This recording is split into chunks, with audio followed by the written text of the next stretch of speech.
আওয়ামী লীগকে অনুরোধ করব ইতিহাসে যার যার প্রাপ্য সম্মান এই সঠিক তথ্য তুলে ধরার সংগ্রাম করতে গিয়ে কিন্তু তারেক রহমানের বক্তব্য নিষিদ্ধ হয়ে যায়। বললেন যে সংবাদপত্র বিগত ৩০ বছর জিয়া পরিবারের সাথে সবচেয়ে বেশি অবিচার করেছে। আমাকে শারীরিকভাবে নির্যাতন করার জন্য এখনো এক্সরে করলে দেখা যাবে আমার পিঠের হাড্ডিটা এখনো পাকাভাবে একটু লেগে আছে। আমি ভুল করেছি। জানি না দেশ বিদেশে কেন আমার বিরুদ্ধে এত অপপ্রচার ও মিথ্যার বেসাতি করা হলো। তারেক রহমানের পিছনে লাগলো, নানা রকম এত মামলা দামলা দেওয়া, এত কথা। কোথায় সে টাকা বের করুক, তো কোথাও তো টাকা নেই। এবং ওই আদর্শিক যে দৃষ্টিভঙ্গি, এটা সংবাদ মাধ্যমে অলরেডি আসা শুরু হয়ে গেছে। আজ থেকে 10 বছর পরে প্রায়শার জাইমা রহমানকেই যদি কেউ প্রশ্ন করে জুলাই গণ অভ্যুত্থানে আপনার দল এবং আপনার বাবার ভূমিকা কি, দলিলপত্র প্রমাণ কোনো সংবাদ দেখাতে পারবে না। আপনি বলবেন যে এটা হইতে দিব না, এটা সম্ভব না। এটি কিন্তু আমি প্রমাণ পেয়েছি যে আসলে এটি ঠেকানো যাবে না। জবরদস্তি ধাক্কা মেরে আমাকে বাড়ি থেকে বের করেছে।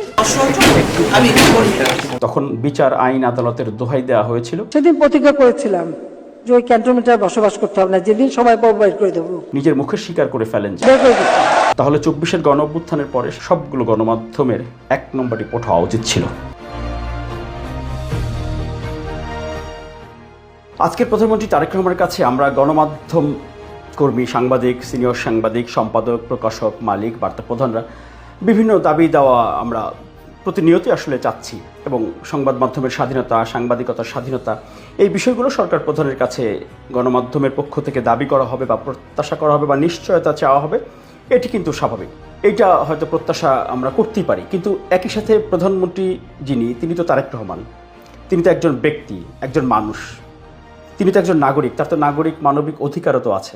জানি না দেশ বিদেশে কেন আমার বিরুদ্ধে এত অপপ্রচার ও মিথ্যার বেসাতি করা হলো। এই প্রশ্নের জবাব কিন্তু আমরা কেউ দিতে পারবো না। আমি আত্মসমালোচনা করতে চাই। যদি 10টা পজিটিভ মুভ হয়ে থাকে তার মধ্যে হয়তো 7টা এই মুভি বিএনপি সরকারই করেছে, কিন্তু তারপরেও কেন আপনাদের কমিউনিটির একজন কোয়াইট সিনিয়র সাংবাদিক কেন উনি বললেন যে সংবাদপত্র বিগত 30 বছর জিয়া পরিবারের সাথে সবচেয়ে বেশি অবিচার করেছে?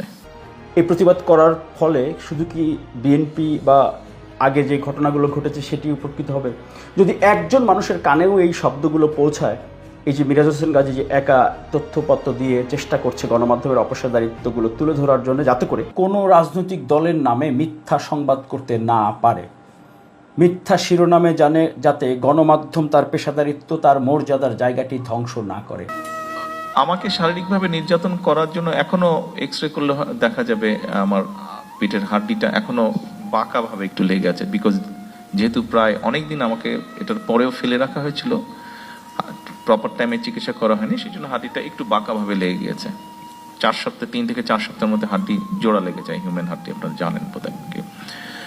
বাট আমি এখন যদি যারা এটার জন্য দায়ী, আমি যদি হয়তো সেটা করার আমার পক্ষে পসিবল, কিন্তু আমি যদি সেরকম করি, আমারটা কি জোড়া লাগবে হাড্ডি? বাট আমি এখনো যেই পেইনটা মাঝে মাঝে অনুভব করি, আমার কি সেই পেইনটা চলে যাবে, বন্ধ হয়ে যাবে অনুভব করা? তা তো হবে না। আমি দায়িত্ব নিয়ে বলছি, এর আগে তারেক রহমান নিজের মুখে নিজের শারীরিক নির্যাতনের এমন বর্ণনা উনি কখনো দেননি। এবং সেই অনুষ্ঠান শেষে আমি যখন ওনার সাথে কথা বলি, তখন কিন্তু এই প্রসঙ্গটা নিয়ে আমি কথা বলেছিলাম। এবং সাংবাদিকরা আমরা যে সেদিন বলতে পারিনি ওনার উপর নির্যাতন অত্যাচারের কথা, আমরা তো বিএনপি বিটের, উনি তো আমাদের প্রশংসা করেছেন, উনি তো আমাদের ত্যাগ তিতিক্ষার কথা কিন্তু প্রধানমন্ত্রী ঠিকই বলেছেন। বিএনপি বিটে যারা কাজ করেছেন, আপনারা বছরের পর বছর আপনারাও নির্যাতিত হয়েছে। আগে সুযোগ হয়নি, এত বছর সুযোগ হয়নি, আজকে আপনাদের সাথে সামনাসামনি কথা বলার বা বসার সুযোগ হয়েছে এই অনুষ্ঠানে।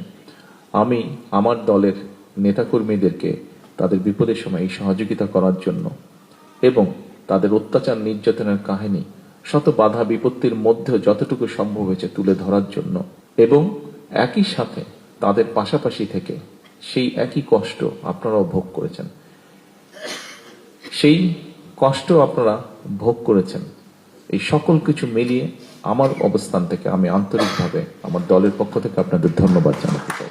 কিন্তু আমরা একজনও কি বলতে পারলাম না কেন যে মানে প্রধানমন্ত্রী, আমরা সাংবাদিকরা আমাদের কারণে আপনি, আপনার দল, আপনার পরিবার যে ক্ষতিগ্রস্ত হয়েছে, জন্য আমরাও দুঃখ প্রকাশ করি। এটি কেউ দয়া করে ব্যক্তিগতভাবে নেবেন, এটা আমি ফিল করি, এটা আমার অহংকার না। কিন্তু এটা আমার নৈতিকতা, যেই দায়বদ্ধতা আমার আছে আমাদের গণমাধ্যম জিয়া পরিবারের প্রতি, বিএনপির প্রতি, তারেক রহমানের প্রতি বছরের পর বছর যা করেছে, খালেদা জিয়ার প্রতি যা করেছে, আমরা কি সেই সুবিচার করতে পেরেছি? আমি নিজে ব্যক্তিগতভাবেই তো ওনার প্রতি অবিচার করেছি সাংবাদিক হিসেবে। আমার মাধ্যমেই তো উনি অপসাংবাদিকতার শিকার হয়েছেন। দীর্ঘদিন ধরে সে বলছে টেলিফোন ঠিক আছে, তো আপনারা তো নিজের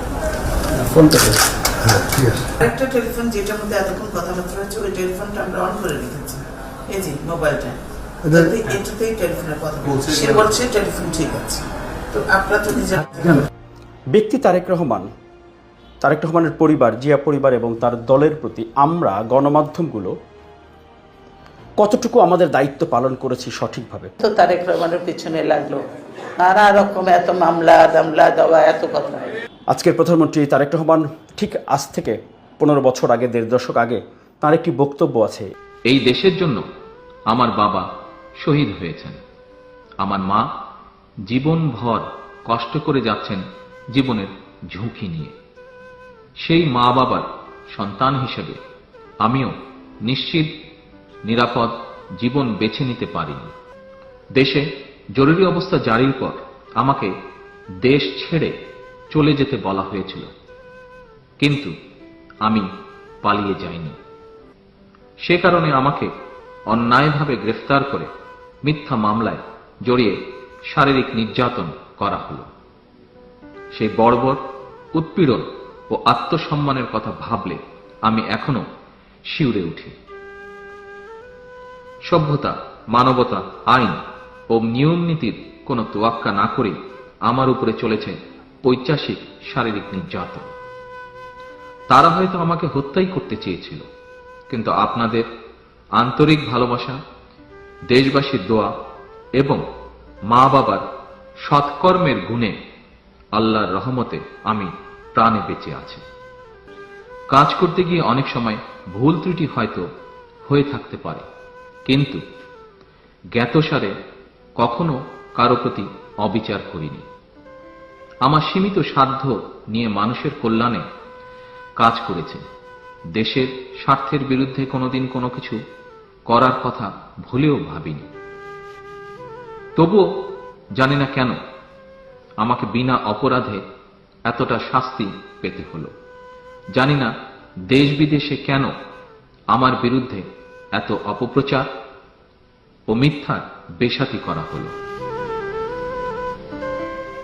জানি না দেশ বিদেশে কেন এত অপপ্রচার। এই যে কেন আমার প্রতি দেশে বিদেশে এত অপপ্রচার এবং মিথ্যার বেশাতি করা হলো, এই যে কেন, এই কেনর জবাব কি আমরা দিতে পারবো? তারেক রহমানের শারীরিক নির্যাতন, তার দলের প্রতি, তার পরিবারের প্রতি যেই অবিচার অন্যায় হয়েছে, এর পেছনে যে ক্ষেত্র প্রস্তুত করা বলেন, উৎসাহ উৎপাদন করা বলেন, বৈধতা দেয়া বলেন, এই অবিচার আমরা গণমাধ্যম কি দায় এড়াতে পারবো? প্রত্যেকটা কাগজ ছাপেছে এক্সেপ্ট নিউ এজ ছাপেনি। এবং তুমি যদি আমাকে জিজ্ঞেস করো, আমি মনে করি যে আমার সাংবাদিকতার সময়ে, ওই সময়ে ডিজিএফআই এর দেওয়া নিউজ আনসাবস্টেন্টেটেড, আমি যেটা ইন্ডিপেন্ডেন্টলি প্রমাণ করতে পারি নাই, ওটা আমি লিখেছি, ইন্ডিপেন্ডেন্টলি ভেরিফাই করতে পারছি না। কিন্তু তুমি যদি আমাকে জিজ্ঞেস করো, আমার সাংবাদিক জীবনে, এডিটরের জীবনে ওটা হচ্ছে একটা বিরাট ভুল। আমি ভুল করেছি। ওই সময় ডিজিএফআই এর দেওয়া নিউজ আমার ছাপানো উচিত হয়নি। ইট ওয়াজ এ ব্যাড এডিটোরিয়াল জাজমেন্ট। আমি অপকটে স্বীকার করি। আপনি 1 দশক পর ভুল স্বীকার করলেন, কিন্তু আমাদের গণমাধ্যমের এই ভুলের খেসারত শুধু কি ব্যক্তি তারেক রহমান বা জিয়া পরিবার বা বিএনপিকেই দিতে হয়েছে? সেই খেসারত গোটা জাতিকে দিতে হচ্ছে, এখনো হয়তো ভবিষ্যতেও দিতে হতে পারে।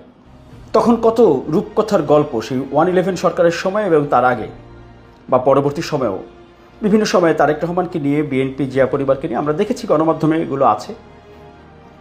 আমরা রূপকথার গল্প লিখেছি, কত চমৎকার করে নিজেদের মতো করে, অথবা চাপিয়ে দেওয়া, অথবা বাধ্য হয়ে কত গল্প আমরা ছাপিয়েছি। কিন্তু সেই গল্পের খেসারত, সেই গল্পের ফলাফল কি হয়েছে? বাপের যে অসমাপ্ত কাজগুলিকে সমাপ্ত করার জন্য সেইভাবে তিনি কাজটা শুরু করেছিল, সেই জন্য তো তারেক রহমানের পিছনে লাগলো নানা রকম এত মামলা দামলা দেওয়া এত কথা। কোথায় সে টাকা বের করুক, তো কোথাও তো টাকা নেই। তারেক রহমান এখনো লন্ডনে অনেক কষ্টে আছে, তাকে অনেক কষ্টে আছে। এতে গেছে পিএসএফ, দেখেছেন যে কত ছোট বাড়িতে আছে, সেখানেই করে। 1 টাকার সম্পদ, 1 টাকার অবৈধ সম্পদের অস্তিত্ব দেশে বিদেশে কোথাও তারেক রহমানের নেই।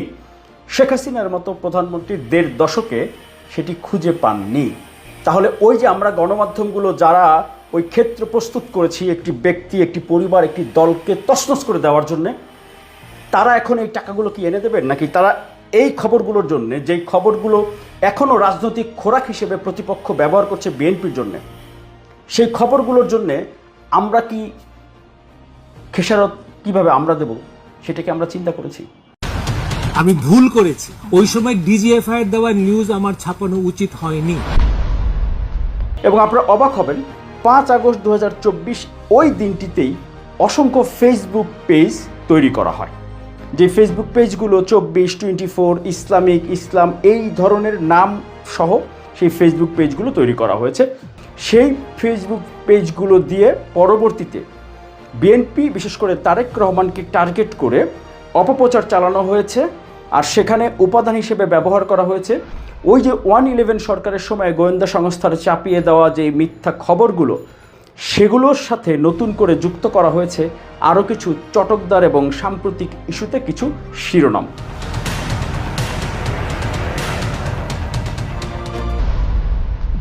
সেগুলো ছোট ভিডিও আকারে তৈরি করে গভীর রাতে লাখ লাখ ডলার খরচ করে বুস্ট করা হয়েছে।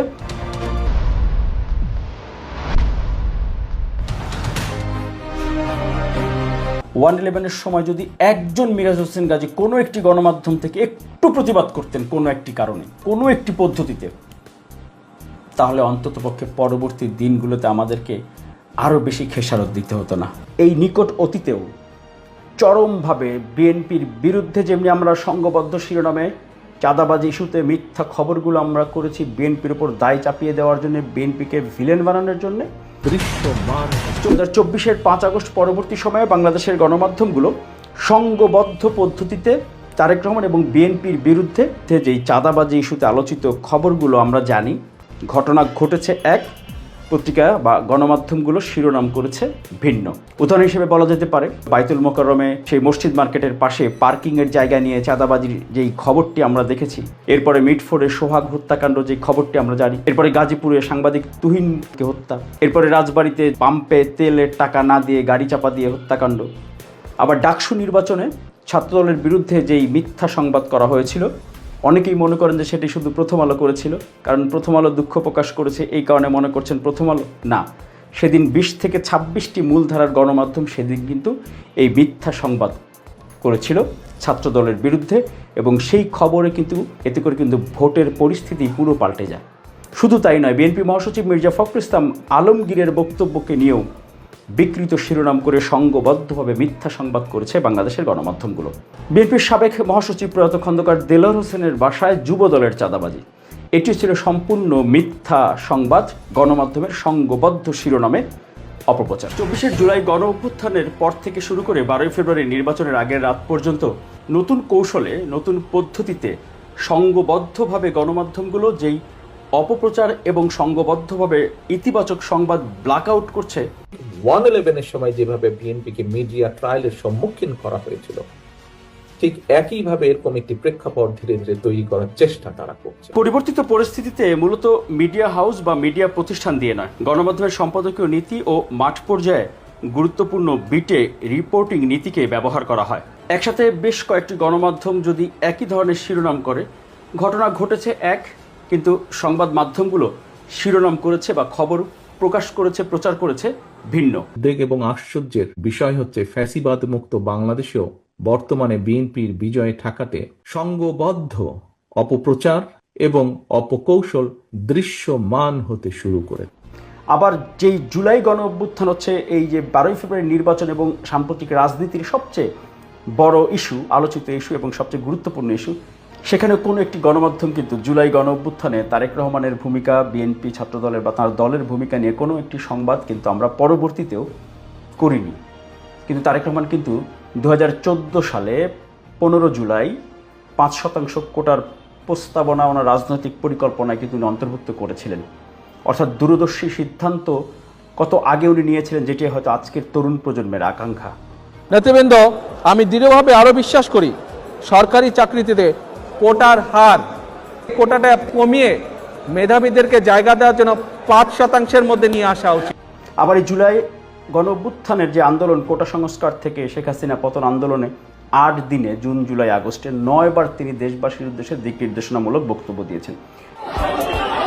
কোটা সংস্কারের দাবিতে সারা দেশে আন্দোলনরত প্রিয় ভাই ও বোনেরা, 24-এর কোটা সংস্কার আন্দোলন থেকে 5 আগস্ট ছাত্র জনতার গণ অভ্যুত্থানের বিজয় পর্যন্ত 8 দিনে 9 বার দেশবাসীর উদ্দেশ্যে দিক নির্দেশনামূলক বক্তব্য দেন বিএনপির ভারপ্রাপ্ত চেয়ারম্যান তারেক রহমান। শুধুমাত্র মিরাজ হোসেন গাজী নির্মিত বাংলা ভিশনে প্রচারিত একমাত্র প্রামাণ্যচিত্র 23 মিনিটের জুলাই গণ অভ্যুত্থানে বিএনপি ও তারেক রহমানের ভূমিকা কি, এর বাইরে বাংলাদেশের কোনো গণমাধ্যমে কোনো খবর পাবেন না যে কোনো মিডিয়া, কোনো সম্পাদকীয়, কোনো কেউ স্পেশাল কোনো রিপোর্ট করেছে। সার্চ দেন গুগলে, এখন বসে দেখবেন, নেই। শুধু মিরাজ হোসেন গাজীর ওই একটি ডকুমেন্টারি, এবং পরবর্তীতে ডিজিটাল প্ল্যাটফর্মে আমি একাধিক সংস্করণ সেটি করেছি।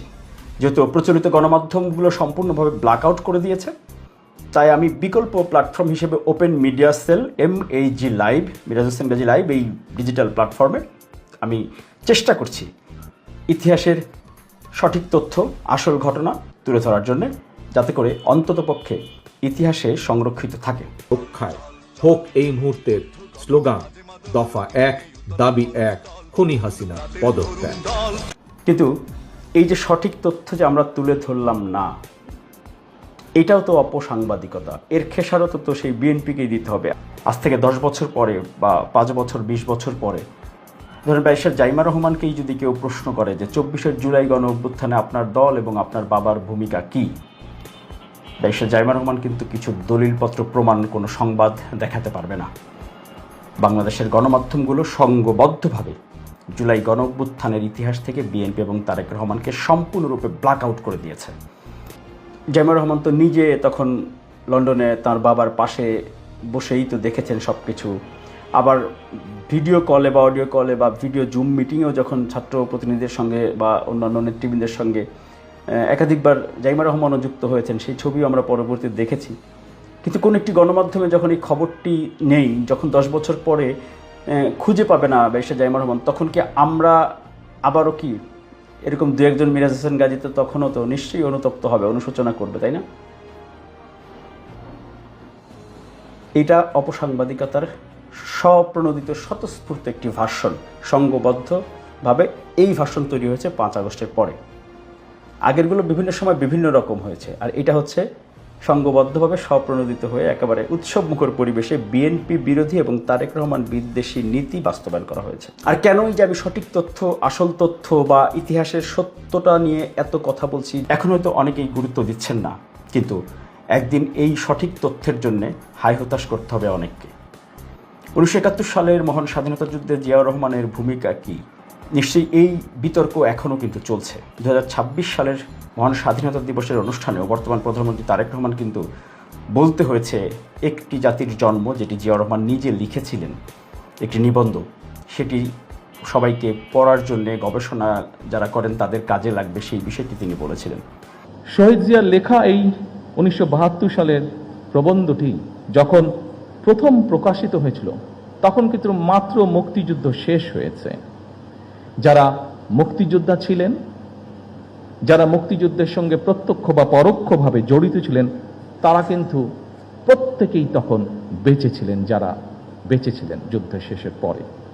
এই প্রবন্ধটি প্রকাশিত হওয়ার পরে কারো পক্ষ থেকেই আমরা কোনো রকম এমন কিছু আপত্তি বা এমন কিছু কথা পাইনি যা এই প্রবন্ধ বা লেখাটিকে কন্ট্রাডিক্ট করে।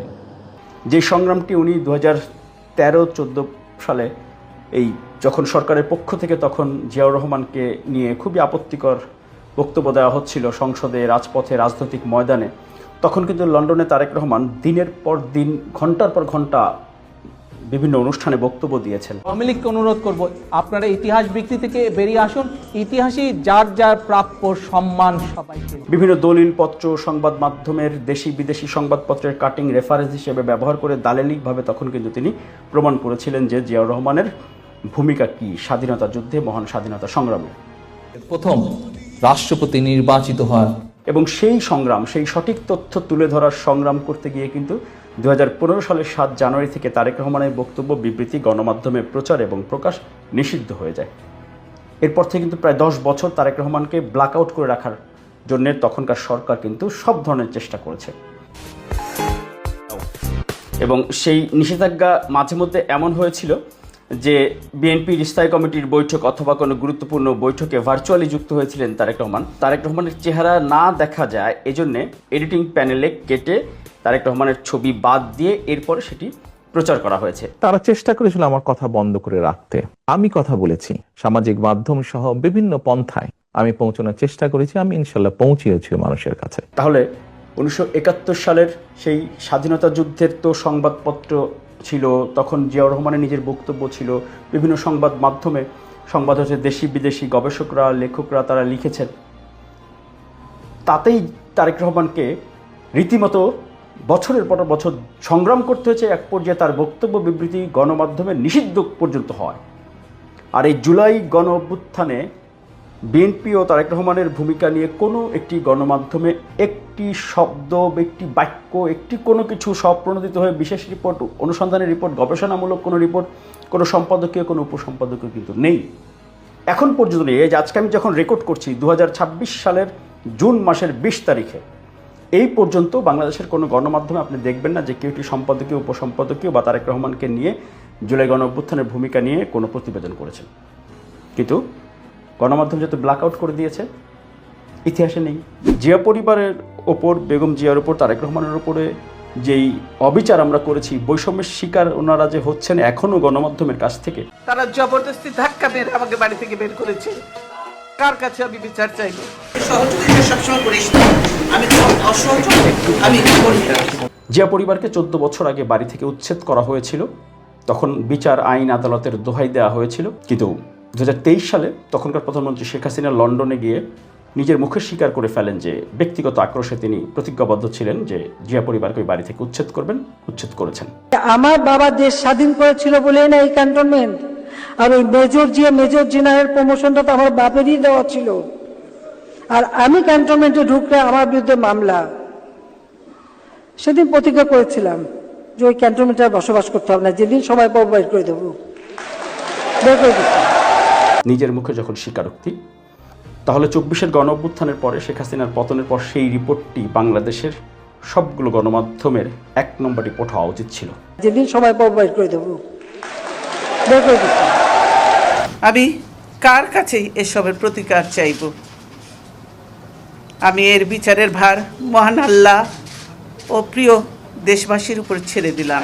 স্বামী জিয়াউর রহমানের স্মৃতি বিজড়িত 40 বছরের বাড়ি থেকে রাষ্ট্রীয় ক্ষমতার অপব্যবহার দ্বারা উচ্ছেদ হওয়ার পর বেগম খালেদা জিয়ার সেই অসহায়ত্ব আর কান্না হয়তো এই গণভবনের ভেতরে বসে দেখছিলেন আর উপভোগ করছিলেন সে সময়ের প্রধানমন্ত্রী শেখ হাসিনা।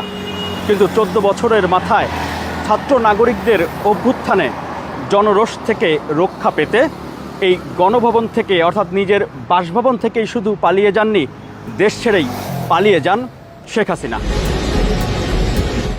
মিরাজ হোসেন গাজী, বাংলা ভিশন, ঢাকা। সেই রিপোর্টটি আসল রহস্য উদ্ঘাটন করে সেই অভিযানের ফুটেজ সহ, অরিজিনাল ফুটেজ সহ আগস্ট মাসেই আমি রিপোর্টটি রেডি করে রাখি। আগস্টের শেষে একাধিক কর্তা ব্যক্তিকে অনুরোধ করার পরও বাংলা ভিশনের বার্তা বিভাগ, বাংলা ভিশন এই রিপোর্টটি করার জন্যে ক্যামেরা কিন্তু দেয়নি। সেই প্রতিবন্ধকতার মাঝে আমি মোবাইল ফোন দিয়ে রেকর্ড করে, শ্যুট করে, এরপর কিন্তু সেই ফলো আপ রিপোর্টটি বাংলা ভিশনের 23 নভেম্বর 2024 প্রচার হওয়ার পর বাংলাদেশের সবগুলো গণমাধ্যম সেই রিপোর্টটি প্রচার করে। এর আগে সেই 14 বছর অথবা 5 আগস্ট থেকে নভেম্বর 23 পর্যন্ত এই 4 মাসে কোনো গণমাধ্যম, কোনো টকশো, কোনো বিশ্লেষক, কোনো নেতা কেউ কিন্তু জিয়া পরিবারকে বাড়ি থেকে উচ্ছেদের এই বিষয়টি নিয়ে কোথাও কোনো আলোচনা টু শব্দ পর্যন্ত হয়নি। মিরাজ হোসেন গাজী নিজের পরিকল্পনা এই রিপোর্টটি বাংলা ভিশনের স্রোতের বিপরীতে থেকে করেছি। প্রচার হওয়ার পর সবগুলো গণমাধ্যম কিন্তু প্রচার করেছে। এরপর কিন্তু রাজনীতি অন্যতম ইস্যু হয়ে দাঁড়িয়েছিল এটি। এরপরের ঘটনা প্রবাহ গেল জুলাই গণ অভ্যুত্থানে তারেক রহমানের ভূমিকা। বাংলাদেশে কোনো গণমাধ্যমে, কোনো সংবাদ মাধ্যমে এখন পর্যন্ত মোটা দাগের রিপোর্ট নাই। এই বছর 2-1টা মিডিয়াতে ছিটে ফোটা একটু আছে। 23 মিনিট একটি প্রামাণ্যচিত্র আমি নির্মাণ করি নিজের গবেষণা, অনুসন্ধান, পরিকল্পনা, বিশ্লেষণে 4-5 মাসের অক্লান্ত পরিশ্রম, অফিসের অ্যাসাইনমেন্টের বাইরে নিজে রাত জেগে জেগে সেই 23 মিনিট একটি প্রামাণ্যচিত্র তারেক রহমানের 8 দিনের 9টা বক্তব্য 24শে জুন, জুলাই, আগস্ট মাসে 23 মিনিট একটি প্রামাণ্যচিত্র তৈরি করে বাংলাভিশনের এমডি সাহেবের মাধ্যমে টেলিভিশনে প্রচার হয় 2025 সালের 8 ফেব্রুয়ারি রাত 8:10। এই যে মিরাজ হোসেন গাজী ডকুমেন্টারিটি নির্মাণ করার পর থেকে কিন্তু বাংলাভিশনে চূড়ান্তভাবে আমি প্রতিহিংসার শিকার হই। এরপর আমার ব্যক্তিগত যে প্ল্যাটফর্ম ওপেন মিডিয়া সেল,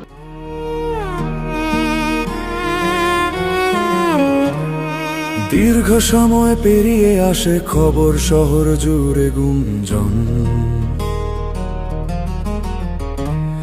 নীরব অপেক্ষার পথে পথে জ্বলে ওঠে নতুন দিগন্ত। বছরের পর বছর দূরের আকাশে কেটেছে দিন, মানুষ বলে আজ ফিরছে নামটি, যার সাথে জড়িয়ে স্বপ্ন ঋণ।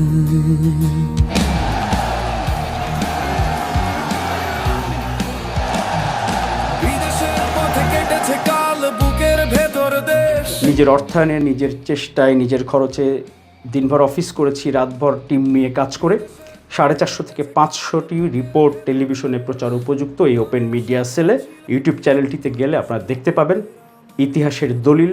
যদি গুগল থাকে তাহলে আজ থেকে 10-20 বছর পরও ইতিহাস সম্পর্কে জানতে পারবেন। জিয়া পরিবারের সংগ্রাম, আত্মত্যাগ, ইতিহাস, রাজনীতির যে খবরগুলো গণমাধ্যমে প্রচার হওয়া উচিত ছিল 5 আগস্টের পরে, কিন্তু সেগুলো গণমাধ্যম করেনি, মিরাজ হোসেন গাজী সেগুলো করেছে। আপনারা দেখতে পাবেন, বুঝতে পারবেন। গণমাধ্যমে গুপ্তবাদ নামে যে প্লেলিস্ট আছে সেখানে সেই প্রতিবেদনগুলো বিস্তারিত আছে। অন্যরা যে খবরগুলো ব্ল্যাক আউট করে দিয়েছে, ধামাচাপা দিয়ে দিয়েছে, মিরাজ হোসেন গাজী সেগুলো তুলে ধরেছে।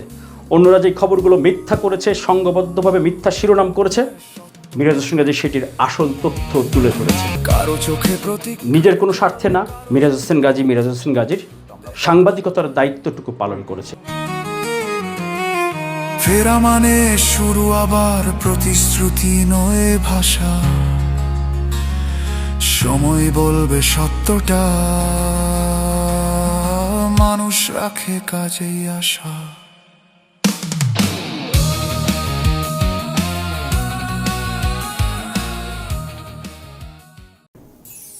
Open media sell.